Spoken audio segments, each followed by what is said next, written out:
Joining us now from Washington, D.C. is Mick Mulvaney. You know him. He was President Trump's chief of staff for 15 months at the end of Ms. Trump's first term. He is now the co-chair at Actum, and he's on CNBC and News Nation. So my question is very simple. I'm a simple man, as you know, Mick. Is President Trump the same leader? We'll talk about him as a human being in a minute. But is he the same leader now than he was when you were chief of staff? Yeah, it's a really interesting question. I'm going to try to give you a little nuanced answer. And the answer is, yeah, some places and some places he's different. Keep in mind, I was chief, 7 years ago now. And, I don't think any of us are exactly the same person or same leader that we would have been 7 years ago. I see some similarities, Bill, and I see some differences. The big differences that I've seen is that in the first term, I really think Trump valued having people around him who aggressively disagreed with him. Maybe not publicly, but certainly privately. Look, he hired me.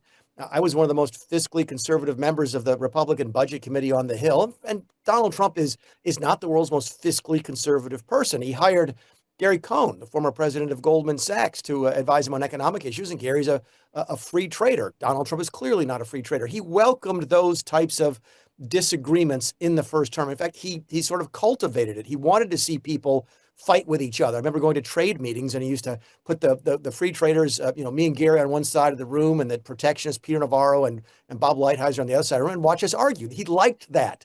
That's how he chose to manage. I see a little bit of that in this term. I know by the way, and don't forget, he hired John Bolton, the most neoconservative person you can to be national security advisor, and Donald Trump is not a neoconservative. In this term, I get the sense that he doesn't have as much interest in doing that. He's still some. Russ Vought, who runs the OMB, worked for me, probably more fiscally conservative than I am, and he's still on the team and very highly regarded. But generally speaking, I'm just not, I don't get the sense that he wants that same sort of active and aggressive disagreement that he wanted in the first term. So yeah, there's some similarities. There's some differences, probably to be expected with the passage of time. He's a different person. The country's a different place. So I don't think that's necessarily bad. It's just different. Is it true that he's more confident in his second term because he learned some very hard lessons in his first term? I'm not sure if it's the first lessons. I think he's confident right now in the military. I think the actions in Venezuela, the actions 6 months ago in Iran at the Natanz nuclear facility, gave him a certain level of confidence. We didn't see that. We didn't do any of that in the first term by choice. And I think maybe that's a new data point for him, that he thought he could use the military in a way that what didn't really occur to us in the first term.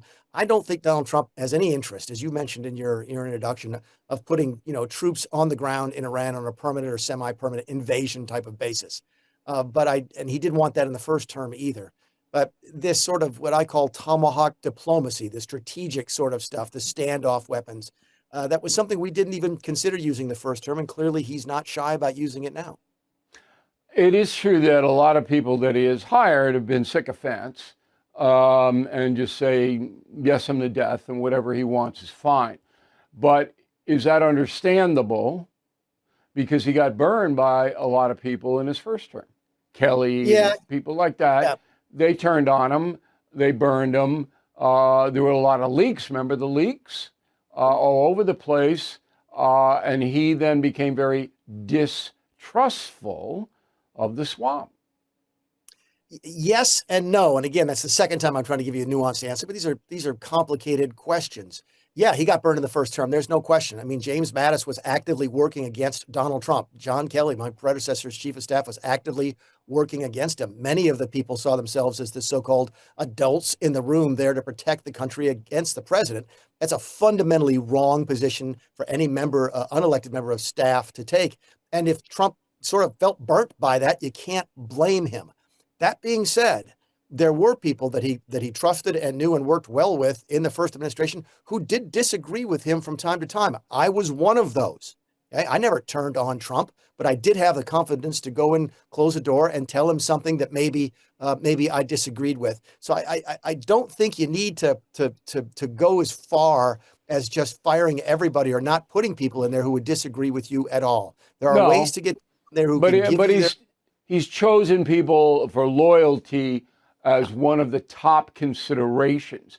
I think a lot of this turned, and I'm looking at it from a historical point of view now, on January 6th. So he had a close relationship with Pence, his vice president, and I think, and correct me if I'm wrong, but I think they lunched a couple of times a week, and Pence gave him fairly candid advice. Correct? Did. Okay.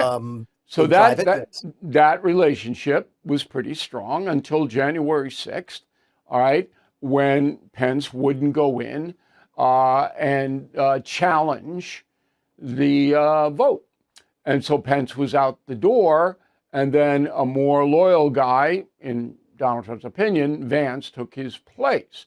And then you saw that in the Department of War with Hegseth, who is a patriot. I mean, I would never argue that. He's served his country well, but certainly very inexperienced and another loyalist. And it just looks down the line like that's what he did. He didn't want to take any chances with people, and the January 6th thing hardened him. Would I be wrong there? No, but I cringe when I hear people say, "Oh my goodness, this president hired loyalists." They all do. Eric Holder was not disloyal to Barack Obama. That's true. That's true. Confidence. The question is not loyalty. I was loyal to the president.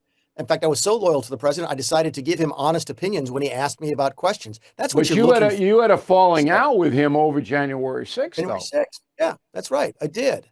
Not to the same extent that Mike Pence did, but that's sure. If your question is this, is he getting good advice? I think that's really what we're talking about. Is he getting good advice from people? And I think the answer is generally yes.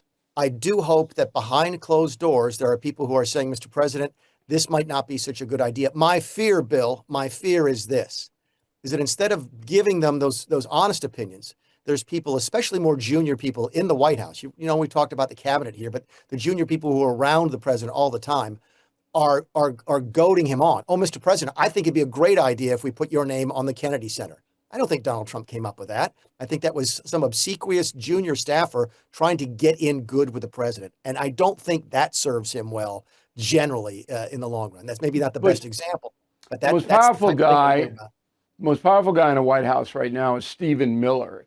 And Miller is more militant about everything than Donald Trump is. But I think that Miller still has the president's ear. Would I be wrong on that? No, he absolutely does. You're not wrong at all. The one thing about Stephen is that it's a constant.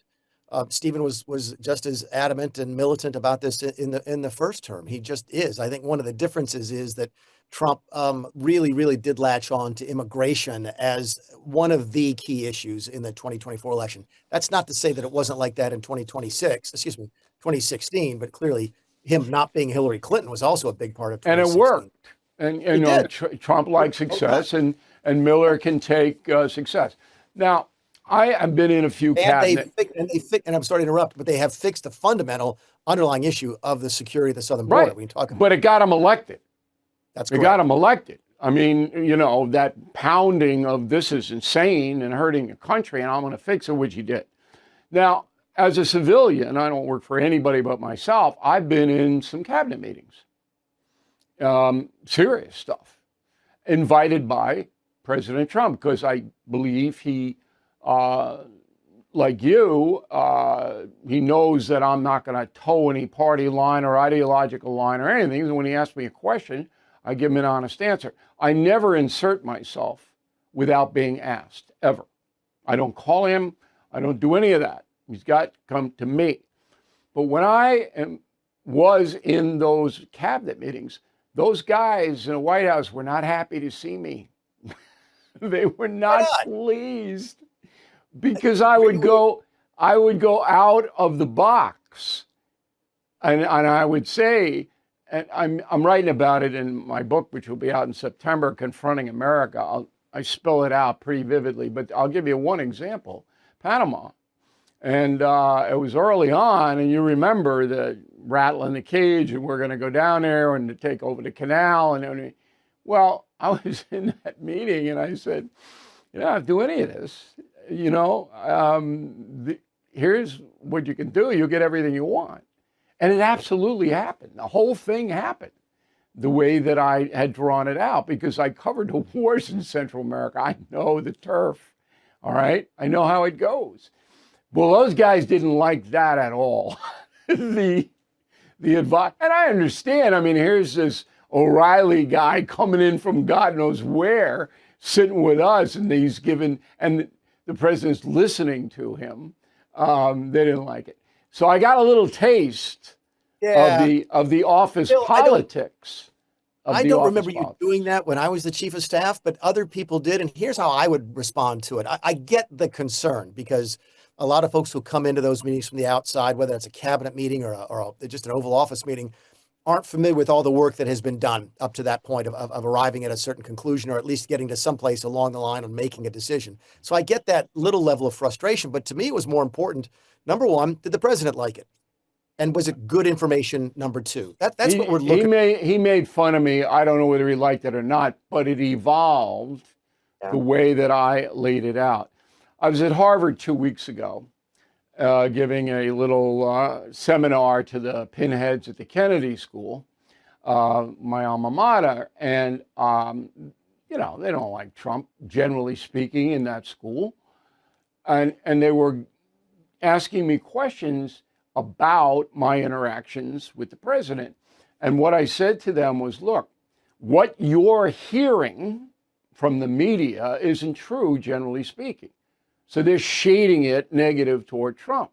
I can tell you that in every single conversation I have had, and you know, I did the first interview with him in 2016 when he announced, in every single conversation, number one, he never lied to me. And number two, he knew what the deuce he was talking about. Mm-hmm. He knew. Yeah.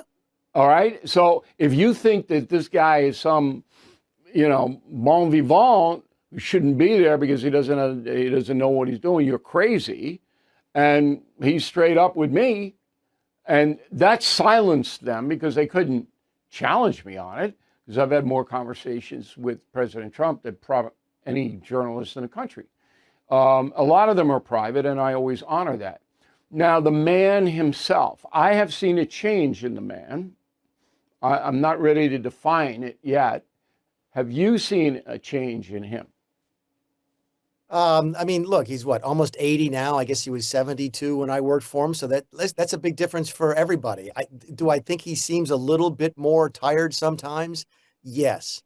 But I know that people offer, you know, examples of his, you know, what he calls the weave as sign of mental decline. And I'm like, that's crazy. Donald Trump is always there's no mental decline. That's stupid. There's a great ESPN 30 for 30 from, I don't know, 40 years ago about the USFL. I encourage people to go back and watch it because the Donald Trump when he was in his, I don't know, late 30s, early 40s is the exact same Donald Trump you see today. So no, I've not seen any mental decline yet at all. Does he look a little bit more tired after the overseas trips? Yeah, I mean, I can tell you that with certainty. However, he's less restrained in his statements, in my opinion. So when Mueller dies, he says, I'm glad he's dead. I don't know if he would have said that in his first 4 years. Yeah, he did. He said the same thing about McCain. I mean, not this exact. I don't know if he criticized McCain. I remember that, but it wasn't that personal. Yeah, it wasn't that. That was a tough statement, which I understood, and I wrote a message today on BillO'Reilly.com about it because Mueller had attacked his family, and if you attack somebody's family, I mean that changes everything. So you haven't seen a big change in Donald Trump, the man? Not really. Just on the stuff on the overseas trips. Look, those trips are brutal, and as you know, he doesn't sleep. He only sleeps about 4 hours a night anyway. The man's physical conditioning is just it's outrageous. I've known a couple of people who are able to do that. I couldn't do it, but at some point it has to wear on you. You know, a 30-hour flight back from the Middle East is gonna take its toll on everybody. How about being moody? No, I don't. I mean, I'm not with him day to day like I used to be. So my interaction with him is on television. I just watched the interview that he gave today. I've not seen any large swings in that. He is a little bit more willing to push back on the press, but that's a degree. That was something he did in the first term anyway. I do think if there's let me see if I can make sense out of it this way, Bill. He's not restricted by having to run for office again. And when you're the first term president, you're also the automatically on day one a candidate for reelection. Everybody is, right? And so you're always in the back of your mind going, how is this going to play in the next elections? And I think that's different this time. He doesn't have to do that. We watched the equity markets very, very closely in the first term because we knew it was a big deal for the voters. I don't think they're as restricted by that. They pay more attention now, for example, I think, to the bond markets than they do the equity markets. Equity markets have still done very well under Trump, don't get me wrong. But I think that the flow of the day might be a little bit different because he's not running for reelection. But he has to win the midterms, or 2 years is going to be real rough. And I think that's an uphill battle. Listen, if gas is $4 a gallon in August and September, they've got a problem. Yeah, it shouldn't be though. I think they're going to wrap this Iran thing in the short term. Let's put it that way. And then gas prices will have to come down fairly rapidly. But the damage done, you never know. You don't know if recession or overseas or what's going on. Final question. Donald Trump has got a big thing coming up with China. Yeah. And a lot of people don't understand his interactions with Putin, with Xi, but they're different. My observation. They're different than he interacts with most other world leaders. Would I be wrong there? I don't think so. The way I try to describe it is that just because you get elected president doesn't mean you're not a human being. And he reacts the way that ordinary people would and under similar circumstances. Look, a lot of the European leaders, when I was there in the first term, were not shy about showing their disdain for Donald Trump. And if I come on TV and I clearly don't like you, and I let it be known that I don't like you, and my body language is like that, my verbal language is like that, that's going to affect our relationship. And I think that was part of the difficulty he had, for example, with Justin Trudeau in Canada, Angela Merkel in Germany, et cetera. You could go down the list. Donald Trump does not pick his friends based upon their politics. He doesn't like conservatives more than liberals. He likes people that he likes. And I think he just gets along with Xi. To a certain extent, he gets along with Putin. I do worry a little bit about the relationships. And at the end of the day, when Trump comes out and has these meetings, like he's supposed to go to China at the end of this month, it's now been delayed, and says he's got a great personal relationship with Xi. That's wonderful. But what I would tell him when we did this in the first term is, Mr. President, that's great. But the American people don't care as much about your relationship with that leader as they do is what that means to them. So we need to show them the benefits of that good relationship. Yeah, but he feels he can leverage deals with these guys if he has. Let's see the deal. Yeah, if he has their ear. Hey, Mick, thanks very much for helping us out. We really appreciate it and hope we can talk again soon.